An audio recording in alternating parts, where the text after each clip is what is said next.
안녕하세요. 수지강성교회 안드레 목사입니다. 온라인 신앙 강좌 순서로 믿지 않는 가족을 전도하기를 주제로 이야기를 나눠보겠습니다. 교회를 다니는 그리스도인들 중에 자신은 하나님을 믿지만 가까운 가족이 예수님을 믿지 않아서 큰 고민에 빠져 있는 경우가 많습니다. 사랑하는 배우자, 부모님, 그리고 자녀와 친구들이 예수님을 모르거나 믿지 않습니다. 그런데 그들에게 복음을 전하려고 해도 들으려 하지 않고 교회에 함께 나가는 것도 거부할 때에 그 거절감과 안타까움은 이루 말할 수 없을 정도입니다.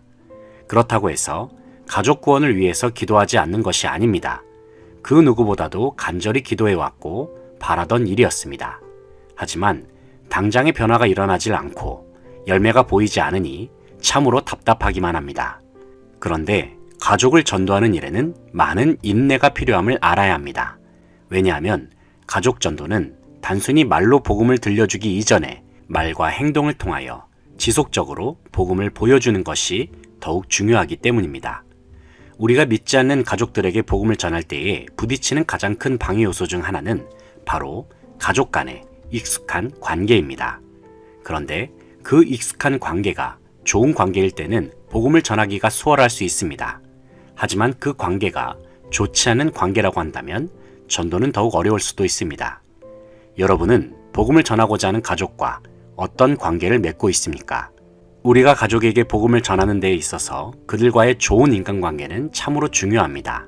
왜냐하면 관계가 좋지 않은 가족에게 아무리 복음을 전하고자 해도 마음의 문이 닫혀있게 되면 많은 역효과가 발생하기 때문입니다. 그래서 우리는 가족에게 복음을 전하기에 앞서서 그들과 어떤 관계 속에 있는지를 점검하는 것이 필요합니다. 그리고 우리는 무엇보다도 관계 회복에 우선순위를 둘 수 있어야 합니다. 많은 경우에 불신 가족들은 예수님을 믿는 가족에 대한 감정적인 장벽을 갖는 경우가 많습니다.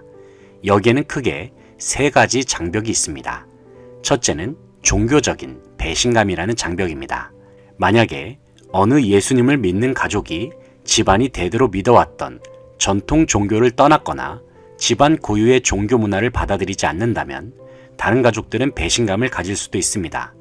이런 일이 발생한다면 그리스도인 가족은 예수님을 믿는 믿음을 굳게 지켜나가면서 동시에 가족들의 불만에 대해서는 겸손하면서 수용적인 자세를 갖는 것이 중요합니다. 만에 하나 불신 가족들의 불평에 대항하여 불만을 표시하거나 억눌린 감정을 표출한다면 기독교인 가족에 대한 배신감의 장벽은 더욱 높아질 수도 있습니다. 둘째는 영적 열등감이라는 장벽입니다. 예수 그리스도를 통하여 얻게 되는 영적인 축복은 실로 가장 귀하고 그 어떤 것과도 비교할 수 없는 가치가 있습니다. 그러나 아무리 복음이 귀한 것이라 하더라도 불신자들의 마음과 상황을 고려하지 않고 강요하듯이 무조건적으로 복음을 전하게 되면 그들 입장에서는 무시당하는 느낌을 받을 수도 있습니다. 그러므로 대화 중에 성경 말씀을 인용한다든지 예수님의 이름을 말할 때에는 상대방을 배려하는 세심한 주의가 필요합니다. 셋째는 지나친 교회활동 참여라는 장벽입니다. 만약에 그리스도인 가족이 가정 모임이나 가정 고유의 문화를 무시하면서 교회활동과 봉사에 열중하게 되면 가족들과의 갈등은 더욱 깊어질 수도 있습니다. 물론 주님의 몸된 교회를 섬기는 일은 매우 중요한 일입니다. 하지만 우리가 불신 가족들에게 선한 영향력을 끼치기 위해서는 그들을 배려하고 존중하는 태도가 필요하다고 할 것입니다. 이처럼 불신 가족과 기독교인 가정 간에 존재하는 장벽들에는 다양한 원인이 있습니다. 그런데 이러한 장벽을 허물기 위해서는 사랑과 인내로 섬기는 마음을 지니는 것이 필요합니다. 쇳불도 당김에 빼라는 식으로 그들에게 접근하기보다는 가랑비에 옷 젖듯이 장기적인 관점으로 다가가는 지혜가 중요하다는 것입니다. 그렇다면 불신 가족과의 감정적인 장벽을 넘어서 영적인 관계로 나아가기 위해서 그리스도인은 어떠한 자세를 취하는 것이 필요할까요? 첫째, 그리스도인 가족이 불신 가족에 대하여 가지고 있는 모든 마음의 상처를 깨끗이 씻어내야 합니다. 행여나 그리스도인 가족 입장에서 불신 가족에 대한 마음의 어려움과 상처를 가지고 있다면 그것은 복음을 전하는 데 있어 하나의 방해 요소로 자리 잡을 수 있습니다. 불신 가족으로부터 받은 여러 가지 감정적인 어려움이 있습니까? 그래도 할 수만 있다면 예수님의 이름으로 그들을 사랑하고 용서할 수 있도록 기도하시기 바랍니다. 그리고 복음을 말로 전하기 이전에 불신가족이 그리스도의 사랑을 느낄 수 있도록 삶과 행동으로 보여주시기 바랍니다. 우리가 전하는 복음은 전하는 말과 함께 보여주는 삶과 행동이 매우 중요합니다. 둘째, 불신가족과 함께 보낼 수 있는 의미 있는 시간을 자주 마련하십시오. 단순히 집이나 일상의 공간에서 무의미하게 함께 있는 것보다는 서로 간의 대화를 나누고 시간을 공유할 수 있는 특별한 만남의 시간을 마련해 보시기 바랍니다. 그래서 이러한 시간을 통해 자연스럽게 그리스도인으로서의 삶을 나누고 사랑을 나누는 것에 집중해 보시기 바랍니다. 이는 예수님의 향기를 전달하는 좋은 방법이 될 것입니다. 셋째, 자신의 믿음을 고백할 수 있는 결정적인 순간을 놓치지 말아야 합니다. 불신 가족과의 특별한 만남이 지속되는 과정 가운데 하나님께서는 언젠가 그들에게 복음을 전할 수 있는 기회를 반드시 허락하여 주실 것입니다. 그렇기 때문에 우리는 우리가 복음을 전할 그 순간을 기억하면서 그들에게 전할 복음의 언어를 잘 준비하고 있어야 합니다. 내 안에 담겨진 복음을 당신은 어떻게 표현하실 수 있습니까? 내가 인격적으로 만난 하나님을 당신은 어떻게 소개하실 수 있습니까? 불신 가족에게 복음을 전할 때에 여러분이 믿는 바를 확신 있고도 정확하게 고백할 수 있기를 바랍니다. 그리고 가급적이면 많은 가족들이 모여있는 시간보다 개인적으로 대화할 수 있는 시간을 활용하시기 바랍니다. 개인과 개인 간의 진솔한 대화를 통한 신앙 고백은 더욱 큰 영향력을 발휘할 수 있습니다. 넷째, 교회 전도 집회와 소그룹을 활용하십시오.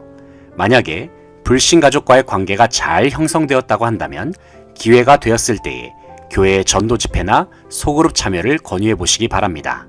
전도 집회는 전문 강사가 전하는 복음 메시지를 들을 수 있는 좋은 기회가 될 것이며, 소그룹은 불신 가족이 신실한 그리스도인 친구를 사귈 수 있는 하나의 통로가 될 것입니다. 대부분의 불신 가족 입장에서는 먼저 자기 자신이 교회에 출석하겠다고 말하는 경우가 매우 드뭅니다. 그들의 마음이 열려 있고 교회에 대하여 어느 정도 긍정적인 마음을 갖고 있는 것을 확인했다면 담대하고 끈기 있게 교회 모임에 초청할 기회를 얻을 수도 있을 것입니다. 어떤 면에서 불신 가족을 전도하는 것은 서로가 서로에 대하여 너무나도 잘 알고 있는 상태에서 하는 것이기 때문에 가장 어려운 전도 중에 하나라고 할 수 있을 것입니다. 하지만 상대방에 대하여 예수 그리스도의 마음을 품고 진실하고 사랑하는 마음으로 임하기만 한다면 가족 전도는 어쩌면 가장 쉬운 전도가 될 수도 있을 것입니다. 당장에 열매가 보이지 않는다고 해서 포기하지 마시기 바랍니다. 하나님께서는 포기하지 않는 믿음에 반드시 은혜를 더하여 주실 것입니다. 그저 불신 가족들을 사랑과 인내를 가지고 추수를 기다리는 심정으로 그들을 사랑하고 섬기고 복음을 전한다면 하나님께서는 반드시 하나님의 때에 구원의 문을 열어주실 것입니다. 사도행전 16장 31절을 보면 이르되 주 예수를 믿으라 그리하면 너와 내 집이 구원을 받으리라 하고 말씀하십니다.